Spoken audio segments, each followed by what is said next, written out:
ఏపీలో వైసీపీ వికృత రాజకీయ క్రీడ ఆడుతోంది. అంది వచ్చిన ఏ అవకాశాన్ని అది జారవిడ్చుకోవడం లేదు. అంతులేని ప్రజా ఆమోదంతో అధికారంలోకి వచ్చిన కూటమి ప్రతిపక్ష హోదా కూడా దక్కలేదు వైసీపీకి. ప్రతిపక్ష హోదా కోసం అధికార పక్షంతో కోట్లాట మాదిరిగా పోరాడుతోంది. ఇంకా 3 ఏళ్ల అధికారం ఉన్న కూటమికి తాము అధికారంలోకి వస్తే ఖబర్దార్ అంటూ హెచ్చరిస్తోంది. ఒక అధికార పార్టీని ప్రతిపక్షం ఈ స్థాయిలో హెచ్చరించడం ఎక్కడా చూడలేదు. ఆల్రెడీ అధికారంలో ఉన్న వాళ్ళు తమలాంటి ఆలోచన వారికి వస్తే పరిస్థితి ఏంటి అనేది గ్రహించడం లేదు. ప్రతి అంశాన్ని వివాదాస్పదం చేయడమే పనిగా పెట్టుకుంది వైసీపీ. ఇప్పుడు మహారాష్ట్ర డిప్యూటీ సీఎం అజిత్ పవార్ విషయంలో విమాన ప్రమాదాన్ని తెలుగుదేశం పార్టీతో లింకు పెట్టడం చూస్తుంటే వైసీపీ దుర్బుద్ధి తెలుస్తోంది. కొద్ది రోజుల క్రిందట విమాన ప్రమాదంలో అజిత్ పవార్ మృతి చెందారు. ఓ ప్రైవేటు కంపెనీకి చెందిన విమానంలో ఎన్నికల ప్రచారానికి వెళుతుండగా ప్రమాదానికి గురయ్యారు. విమానం కూలిపోవడంతో అజిత్ చనిపోయారు. అయితే ఈ విమాన ప్రమాదంపై పౌర విమానయాన శాఖ దర్యాప్తు చేస్తోంది.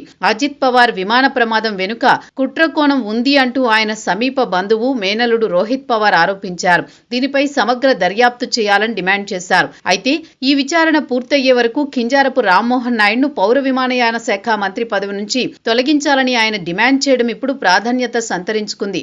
ఆ డిమాండ్ వచ్చినప్పటి నుంచే వైసీపీ సోషల్ మీడియా అదే పనిగా ప్రచారం మొదలుపెట్టింది. మహారాష్ట్ర ఎన్సీపీ చీలిపోయిన సంగతి తెలిసిందే. శరద్ పవార్ ను విభేదించి అజిత్ పవార్ బీజేపీతో చేతులు కలిపారు. అయితే చనిపోయే ముందు శరద్ పవార్ తో సంధి చేసుకున్నారు. ఇంతలోనే ఎన్నికల ప్రచారానికి వెళుతూ చనిపోయారు. అజిత్ పవార్ విమాన ప్రమాదం వెనుక కుట్ర కోణం ఉందని పశ్చిమ బెంగాల్ సీఎం మమతా బెనర్జీ ఆరోపించారు. అయితే అటువంటిదేమీ లేదని శరద్ పవార్ తేల్చేశారు. కానీ ఇటీవల అజిత్ పవార్ మేనలుడు రోహిత్ పవార్ మాత్రం కుట్ర కోణం ఉందని ఆరోపణలు చేశారు. ఈ విచారణ సజావుగా సాగాలి అంటే మంత్రి పదవి నుంచి కింజారపు రామ్మోహన్ నాయుడును తొలగించాలని కోరారు. సంబంధిత ప్రైవేటు విమానయాన సంస్థ యజమానితో టీడీపీ నేతలకు సంబంధాలు ఉన్నాయని, అందుకే విచారణపై ప్రభావం చూపుతారని చెప్పుకొచ్చారు. కానీ రోహిత్ పవార్ కు తెలియందేమిటంటే సంబంధిత విమాన సంస్థల యజమానితో అజిత్ పవార్ కు 3.5 దశాబ్దాల సంబంధాలున్నాయి. అయితే ఈ ఆరోపణలు చేస్తున్న రోహిత్ పవార్ శరద్ పవార్ వర్గంలో ఉన్నారు.